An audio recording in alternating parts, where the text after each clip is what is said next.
Alright, what's up guys? Let me get this set up here right quick. Alright, it's me again. I'm gonna go over some more simple physics for y'all. Roll my goofy, lazy ass up there. Hold up, hold up. Yeah, I know I'm sitting down today. Oh well, you fuck over it. Come on, you come up here. No? Okay. Alright, today, another reason why gravity isn't really gravity, or even what it's based off of wasn't even what he said it was. I mean, come on. An apple fell from a tree. Okay, so what goes up must come down. That doesn't make any sense at all because the apple never went up to begin with. The tree went up, and then when it reached its certain growth point, it sprouted apples. When that apple reaches maturity point, it dropped from the tree, as was the next stage of its life. So it's really just evolutionary, if you want to call it that, but it's not. It's just a process that the fruit goes through, that the tree goes through to create the fruit, to drop the fruit off to create another tree. As it says in the Bible, they had the fruit which bared its own seed, basically rejuvenating its own self. This is Newton's theory for real. What goes up must come down. Okay, so what goes up?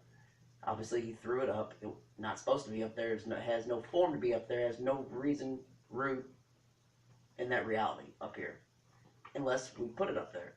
So you throw a ball or an apple up in the air, and of course, it's going to come back down. That's the only way that what goes up must come down works. If something comes down in the same instance that you throw it up. You know what I mean? Now what I'm saying is it doesn't have to come down. His theory should be what goes up must come down at some point.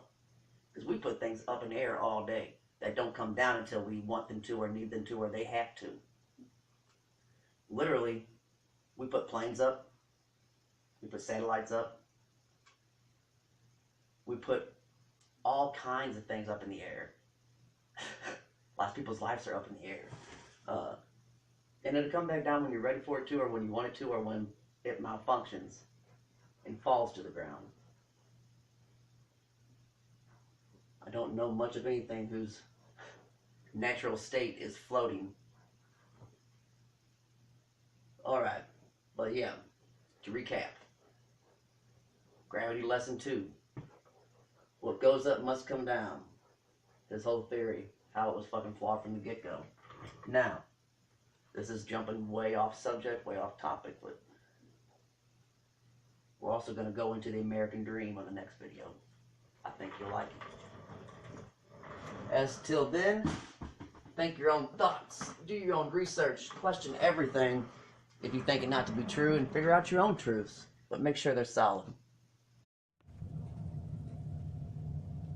Oh, America and YouTube, the American dream. This is from the last video, so I might do it again. The American dream. I heard somebody say one time that they call it the American dream because you have to be asleep to accept it. Because it's literally that blasphemy, that fucking just ridiculous. It's that ridiculous that you literally have to be asleep to accept it. Now, American dream is like, it's like going into a movie theater to see your movie you've been wanting to see for a while that just came out.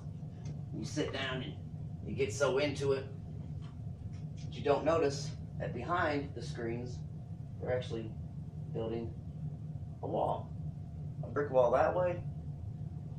And, well, this is my theory on live.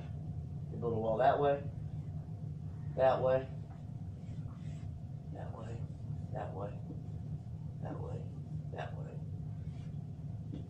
So that by the time the movie's over and you stand up to walk out, you're fucking trapped. You're trapped. There is no exit. It's been sealed off. They've built walls around you while you were being entertained. Wow. You ever feel stuck in your reality? Ever feel like your life is beyond your control? I know you do, because that's when you stress out about bills. You look at your bills and you look at your money and you go, how is this possible? It ain't nobody's fault but yours. You let this happen. You let them do this to you. You let them take the time away from your family, your time away from your family, so that you could stress over how to pay them, being your government, how you could take care of them. See, I don't think people understand nowadays that we are slaves. We work our whole lives. We pay the mob or the government money, an hourly wage basically, to take care of us and make big decisions for us, but we don't ever get to vote on things like war or bailouts or, you know, things that are going to have a massive fucking effect on us. We don't get no fucking say in that. We really don't even get a fucking say on the president. We just get to pick from two motherfuckers that they chose.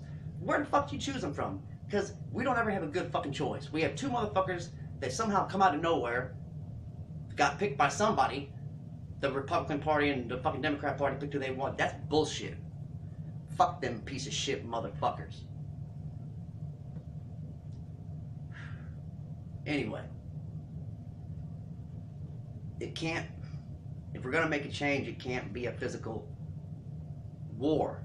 You cannot stand up and take it back, even though there's only 1,000 of them and like a billion, however many billion of us.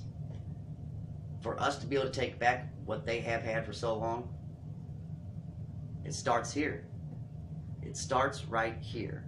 Smart people, people who can sit down and think out every ramification for every action. That's what a really good intelligence system does. It sits down and it just kind of goes, well, if this happens like this, then this will happen, then that'll happen, then that'll cause that to happen, and then this will fall out like that, having a total outcome of this. But if we did it this step back here, see, you got to learn to be good at that. So you can already have plan A, B, C, D, E, F, G, H, I, J, K, L, M, N, O, P all ready to go. I promise. You just have to learn to deprogram yourself, and it doesn't take that long. These videos on deprogramming yourself, they're not bullshit, folks. I promise. It is literal things. You have been programmed. You have been programmed. The Matrix, all that shit, if you believe in that or you thought it was cool, it's kind of like, this is kind of like that, but it's not that fake, okay? I really don't believe that. I haven't opened my mind up that far enough to where I can grasp that total concept of this is a hologram, but I can touch it and I can feel it. I'm a hologram, but I puke when I'm sick and I get hot and all this stuff, you know? I mean, it is possible, folks. I mean, but I'm still trying to wrap my head around it right now. And when I figure it out, I believe I'll share it with you. But this is a bullshit free zone. I am making no difference sitting here and bullshitting you guys. If I was sitting here bullshitting, I wouldn't be doing it, because I only do this to try to get you guys to expand your minds and create your own thoughts. Like I say every time, please create your own thoughts. Please, if you think something is bullshit and laughable, before you call it bullshit and laugh at it, do some real research on it. Real research doesn't mean a fucking 15 minutes quick skim of it. It means like 2 to 3 hours of good listening or reading and comprehension skills on your behalf. Quit letting other people do your thinking for you. That's what fucking idiots do. Oh, and slaves. Peace, y'all. Get it done out there.